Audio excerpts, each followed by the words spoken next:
Ladies and gentlemen, as we prepare for Transportation Subcommittee, if you could please log in. Please log into your microphone devices. And we'll get started momentarily.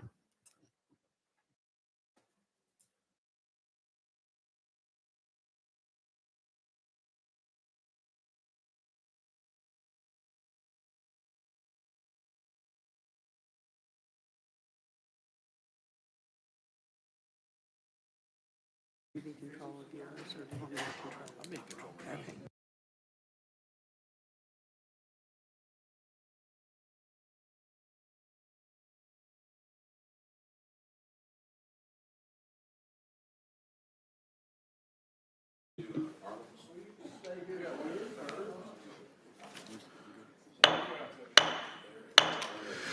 Ladies and gentlemen, we will call to order the Tuesday, February 11th, year 2025 Transportation Subcommittee.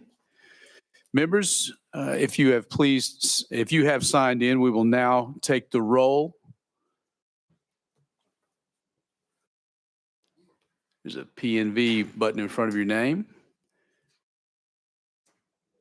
Mr. Clerk, please take the roll.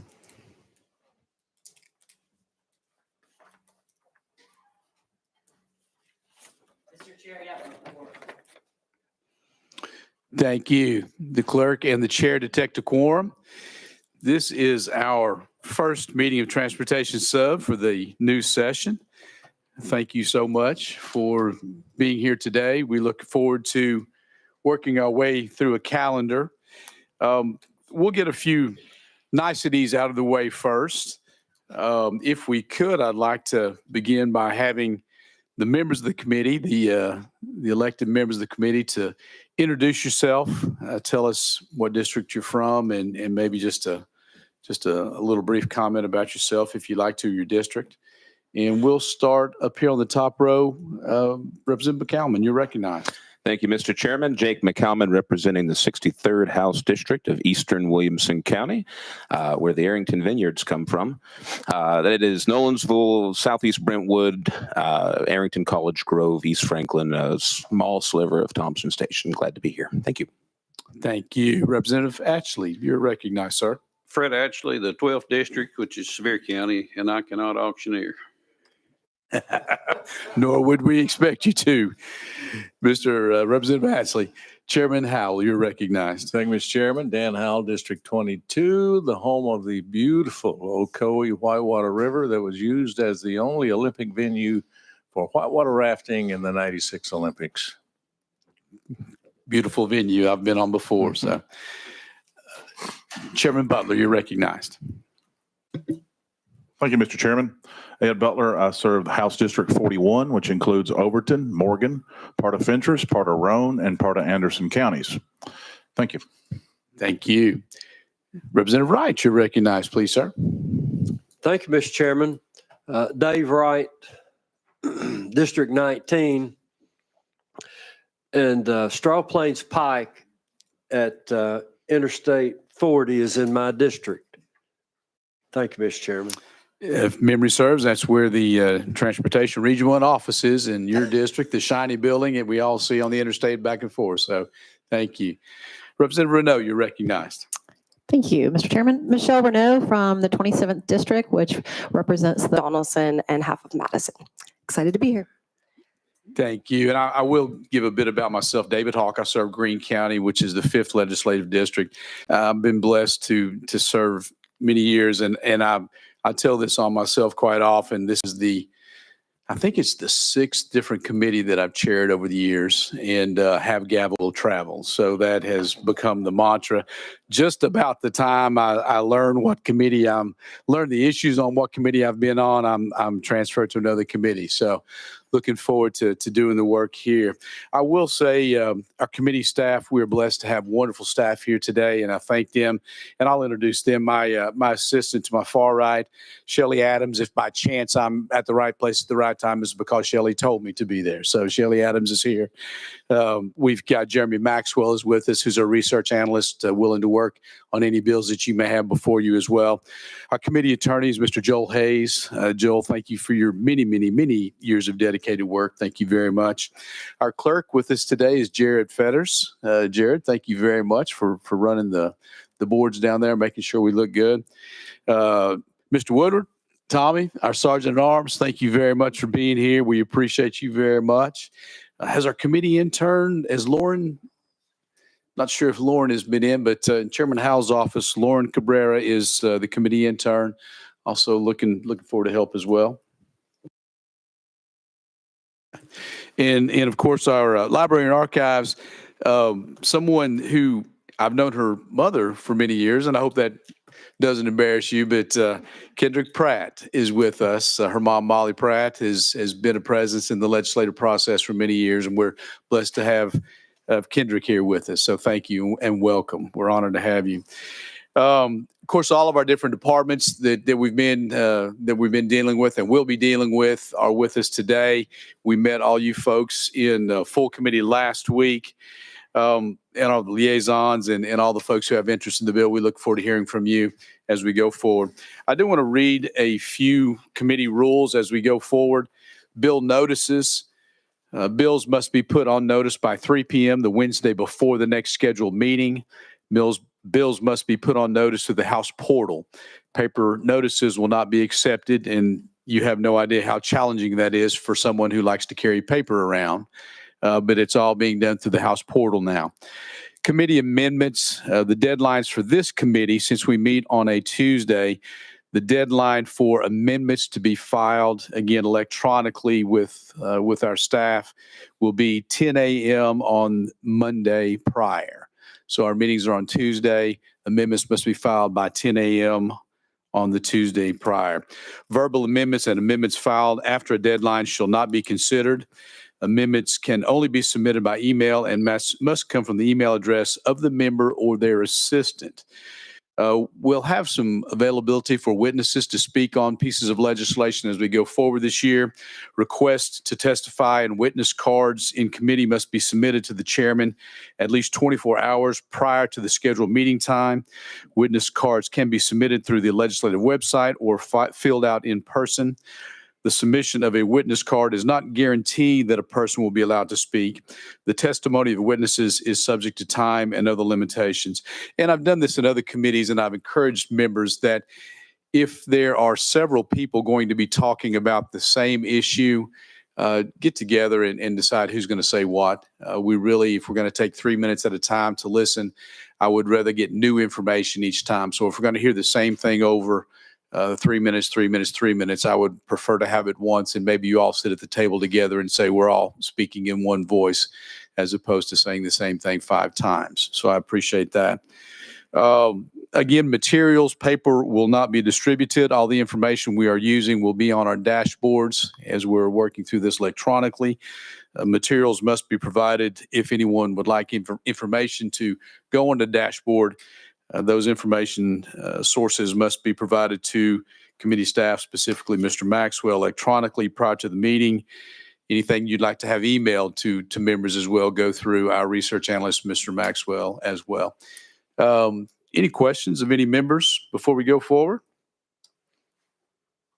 Personal orders. I think Chairman Howell has a very, very blessed personal order. Chairman Howell, you're recognized. Thank you, Mr. Chairman. We are fortunate today to learn that we have a new member of the liaison staff for the Department of Safety. Many of you have met Ben Voitis, and he's the liaison along with Ms. Stroker.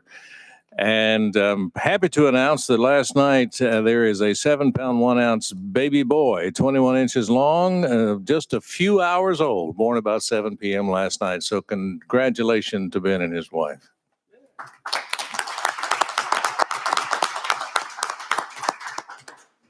What a blessed event, and congratulations to the Voitas family. That is a joy.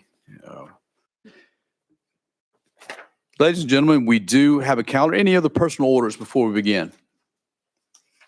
Seeing none, we will take, let me direct your attention to item number 4 on our calendar, House Bill 16. Again, item number 4 on our calendar, House Bill 16. The request has been to roll this bill for 1 week without objection. House Bill 16, item number 4, rolled 1 week. We now are back to the top of the calendar. We have item number 1, House Bill 121. I believe Chairman Darby is carrying this bill for Leader Lamberth. Leader Lamberth needs all the help he can get, so you are recognized. We have a motion. We have a second. Chairman Darby, you're recognized. Thank you, Mr. Chairman, and I appreciate the opportunity to hopefully be the first one in the winner's circle and in your committee here. This proposed legislation would designate the Commissioner of the Department of Safety as the commissioning authority for the railroad police instead of the governor. Currently, there are 3 special police commissions recognized in Tennessee Code. 2 of the 3 designate the Commissioner of Safety as the commissioning authority. The 3rd, railroad police, designates the governor. The code designating this governor was written in 1969 and is outdated. The requested legislation would allow the commissions to be issued with the commissioner's signature. Aligning with special commissions will create a more streamlined process with better accountability and tracking.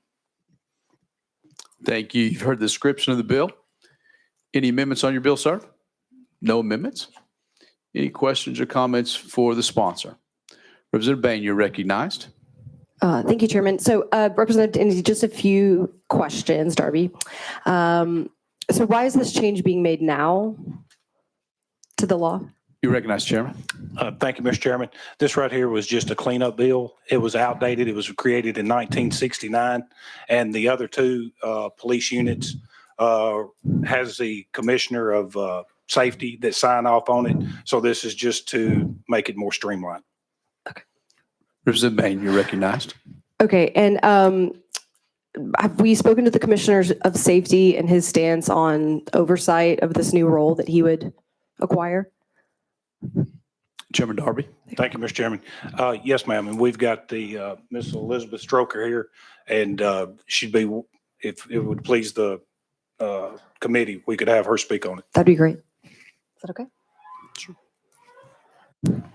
All right. The request has been to go out of session.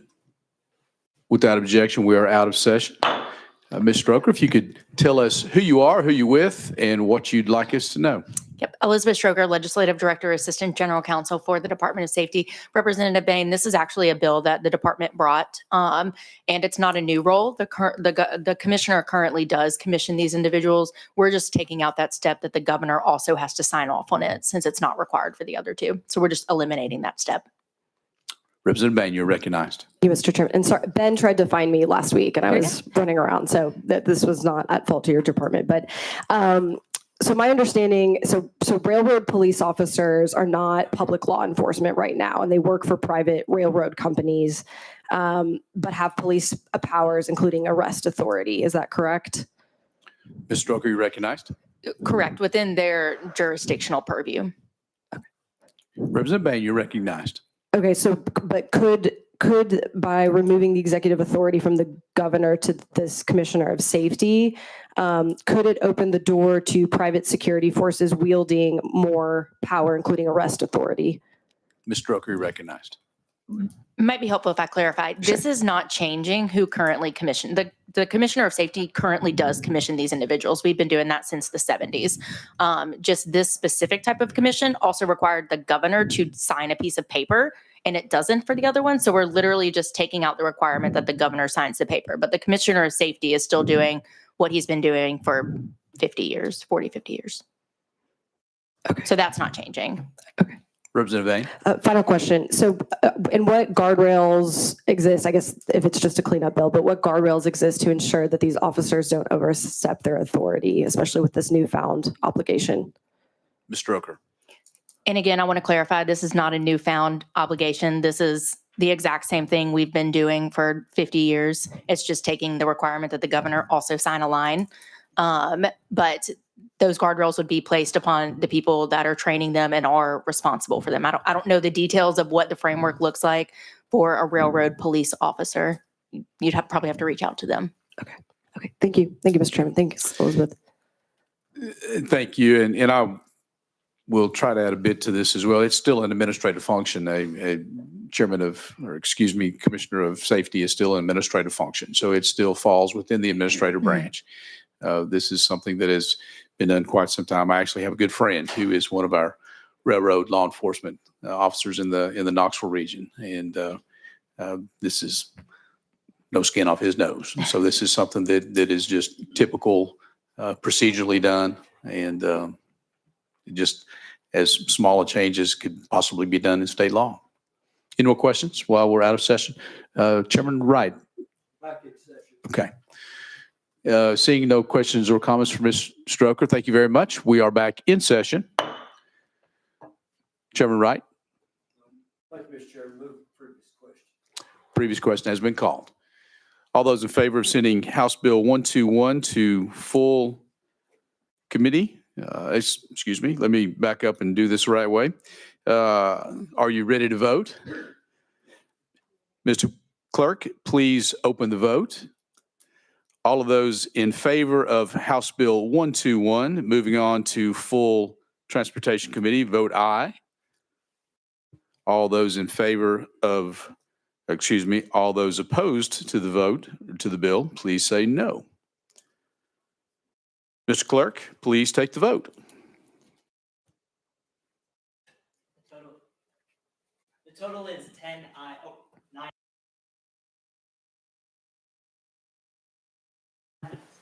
We have 9 ayes on the vote. The bill passes unanimously. Chairman Darby, congratulations. You have passed the first bill in transportation sub this year, and look forward to many more bills you're going to have this year, sir. You're recognized, sir. Thank you, Mr. Chairman and committee. Without objection, House Bill 121 goes to full committee. We're all getting used to our new devices here, so I kind of feel glad being the guinea pig on this. We are now ready for item number 2 on our calendars, House Bill 300 by Representative Martin. Motion. Second. Representative Martin, you have a motion, you have a second. You are recognized to explain your bill, sir. Well, thank you, Mr. Chairman and committee, and I will be honored, I hope, to get the Silver Place Award today. If you would be so kind. What I want to do is add an amendment to the bill on House Bill 300 and discuss them together if that's possible. It's draft. Yes, sir. We see drafting code 003424. Is that the amendment code you have, Representative Martin? That is correct. All right. Let's go ahead and put the amendment on the bill. All those in favor of placing amendment drafting code 003424 on the bill, please signify by saying aye. Aye. Any opposed, please say no. The ayes have it. Your bill is amended. You can now describe your bill to us as amended, sir. Thank you, Mr. Chairman and committee. Last year, the General Assembly passed House Bill 2145, which came to me from law enforcement, a law enforcement officer in my district. And the bill did 2 things. First of all, it made the manufacturing or distributing of license plate flipper devices a Class A misdemeanor. And second, it made the purchase of possessing these devices a Class B misdemeanor. And if these devices can be removed quickly and safely, then law enforcement may collect the device and process it as contraband. Well, I've since received some feedback from Hamilton County Sheriff and others that this legislation could be strengthened to ensure that the law enforcement's discretion and safety. And so House Bill 300 does this by authorizing law enforcement to impound a vehicle fastened with a license plate flipper if the device cannot be quickly or safely removed by the owner or operator of the vehicle. Additionally, it requires reasonable cost associated with the impoundment to be paid by the offender. The Department of Safety brought the additional amendatory language, and this clarifies that if a driver wishes to remove the device, then an officer has the discretion to direct the driver to relocate his vehicle to a safer location if needed. Thank you, Mr. Chairman and committee, and I'm happy to answer any questions. Thank you. Any questions or comments for the sponsor of the legislation? Representative Renaud, you're recognized. Thank you, Mr. Chairman. Chairman Martin, I'm just curious because I did read the bill passed recently with the last year with that. Do we know the number of cases of license plate flippers being used to feel like we need to create a harsher penalty for someone who might possess one? Representative Martin, you're recognized. This is not creating any harsher penalty. That was done last year. Okay. This is giving direction to law enforcement that they would have the discretion that when they discover these license plate flippers, that they can direct them to a place where it could be removed if they chose to. And if they didn't choose to, or they couldn't remove it, then it's about giving direction about what to do with that vehicle that has these illegal devices. Representative Renault, you're recognized. Will the person be able to go to their home to remove it, assuming they do not have the tools to remove it on site? Representative Martin. Well, the law is going to give the officer discretion of where to tell someone if they could remove it. Let's say that someone's pulled over on Highway 153 in the middle of the rain or whatever. An officer perhaps could say, hey, can you remove this thing quickly? And the answer would be say yes or whatever. And then they would say, well, let's go over here to Walmart or whatever. And, it'd be up to the officer's discretion. I don't know how far away they'd be from home. If they were from West Tennessee and East Tennessee, they're not going home to remove that, I wouldn't think. Representative Renault. I have no idea how one of these would be put on a vehicle, but is it a common tool that either the police officer or the person that owns the vehicle might have with them to be able to remove it easily? Representative Martin. I don't know if someone who put this on their car and it's illegal, I don't know if they're going to have the appropriate tools in their car to take it off or not. I mean, that's really, they shouldn't be having these things because they help with the criminal element.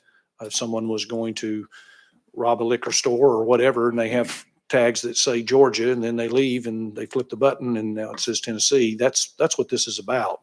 And also when you think about choice lanes and you think about what's coming down the road, for people to be able to obfuscate the car that's registered when they're using those lanes. So that's really where this has come from law enforcement to me. And so I'm responding to what law enforcement has brought. Representative Renault. I've gone to several car shows in Saudi Daisy, and a lot of these car people use those because they don't want their personal license plate to be seen when they're at a car show. So I know there are people who use it for nefarious reasons. Is it possible to limit this to if a license plate flipper were to be found being used on a choice lane in the future, that they could then impound it? Representative Martin. Well, that's not what this bill is about. This bill, we've already passed the bill that says that these license plate flippers are illegal in Tennessee. This bill is about giving law enforcement discretion and direction on what to do when they have a vehicle that has one of these. Thank you. Representative Chairman Butler, you're recognized. Thank you, Mr. Chairman. So we already have in current law that this is illegal. And as I understood it, I remember that legislation. This is actually giving somebody an opportunity to avoid being towed and impounded and spending hundreds and hundreds of dollars. Is it not? Representative Martin. That would be my understanding. Here again, that's going to be the discretion of law enforcement, to give that person the opportunity to remove that in a safe place, in a safe manner. Okay. Thank you, Mr. Chairman. That answers my question. Thank you. Representative McCalman, you're recognized. Thank you, Chairman. Mr. Sponsor, just for clarification, and if I miss this, clearly I need a second cup of coffee. Is it illegal to be in possession of these, or is it illegal to be in possession while in commission of a crime? Representative Martin. The law that we passed last year says it's illegal to have this on your vehicle. Representative McCalman. Thank you, Chairman. There we go. Thank you, Chairman. Thank you. I just wanted to get that clarification. Appreciate it. Thank you. Thank you. Further questions or comments? Question has been called.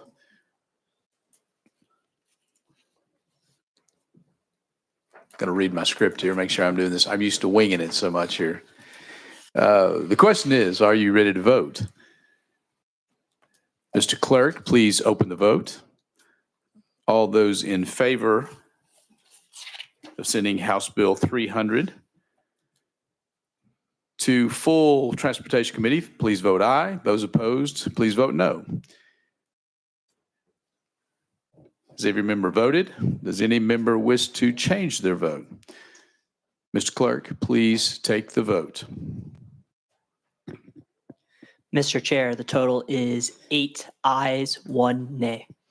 The bill having 8 in the affirmative, 1 in the negative, House Bill 300 passes and it goes to full committee. Your bill goes on. Thank you, Mr. Chairman and committee. Thank you.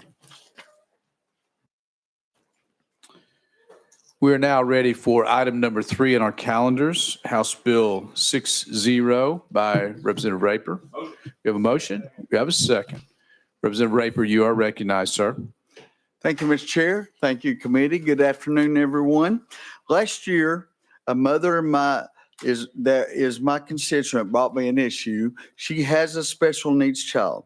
She said that special needs children and adults need the use of family restrooms at rest stops and welcome centers, but they are incredibly difficult to find. Going to an exit and to like a fast food or a convenient mart is really not a viable option. Most of those do not have family restrooms either. So currently we have 19 rest stops in the state of Tennessee and 16 welcome centers. Of those, 5 rest stops and 9 welcome centers have family restrooms, so 14 total that we're talking about. While this may not be many, I'm going to come with future legislation trying to add more family restrooms. That's not what today's bill is about, though. So it is totally about helping these people find these restrooms that already exist.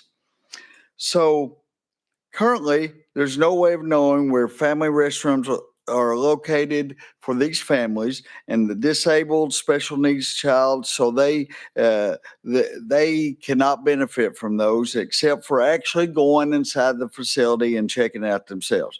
While this bill does not add more family restrooms, it does help these families find restrooms that they much more easily. The bill has a one-time fiscal note of $30,700. Remember, family restrooms are a convenience and a safety feature. And the families and I would sure appreciate a favorable vote. Thank you. Thank you, Representative Raper. I think we do have an amendment that is going to That is correct. help you do what you've explained there. Ladies and gentlemen, if you'll check your packet, we have amendment drafted code 003412. Is that what you have, Representative Raper? That is. Yes, sir. I'll entertain a motion. We have a motion. We have a second. Let's go ahead and put that on. All those in favor of placing amendment drafting code 003412 on the bill, please signify by saying aye. Aye. Any opposed, please say no. The ayes have it. Your bill is amended as you have explained it. Thank you very much. Open question. Representative Bain, you're recognized. Thank you, Chairman. I just want to say, Representative Raper, that you carry so much love in the legislation that you present, and it just warms my heart, and I'm very grateful. So I will be voting yes, and thank you. Thank you, Representative Raper. You warm all of our hearts. So thank you very much. You're recognized, Representative Raper. Thank you. Very, very nice, kind words.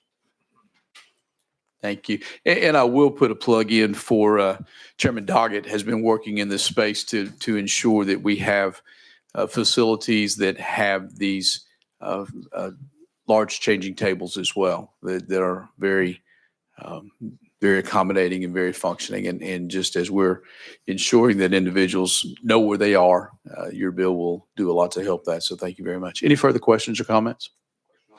Seeing none, are you ready to vote? Mr. Clerk, please open the vote. All those in favor of House Bill 60, moving on to full Transportation Committee, please vote aye. All those opposed, please vote no. Has every member voted? Does any member wish to change their vote? Mr. Clerk, please take the vote. Mr. Chairman, you have 9 ayes. We have 9 ayes. Your vote passes unanimously. Without objection, House Bill 60 passes to full Transportation Committee. Representative Raper, you're recognized. Thank you, Mr. Chair and committee. I greatly appreciate it. Thank you. Greg Martin got the silver and Tandy got the gold, so I get the bronze. You're still on the podium, so the top 3 stay on the podium. So you've made it to finish the day. So thank you. Have a great day. Thank you. Any further questions or comments from any committee members? We've made it through with technology, which is a wonderful thing. Thank you very much. I look forward to chairing this under the diligent leadership of Chairman Howell and Vice Chair Butler as we move forward. Thank you very much for your attendance today. It's been a good meeting. I will tell you, I joke quite frequently that the only time I enjoy surprises are on my birthday and Christmas. I'm not one for surprises in committee. So as we're talking with each other and discussing the merits of the pieces of legislation, and all of you are great in doing that. Just talk to each other. Let's work our way through some of the bills. We can always make, if there's something needs to be made better, we'll work together and make a better bill. And I know some folks on the committee have done that and reached out over the year, and we've made some good bills, even better bills. So seeing nothing more to come before the committee, I will accept a motion to adjourn. We are adjourned.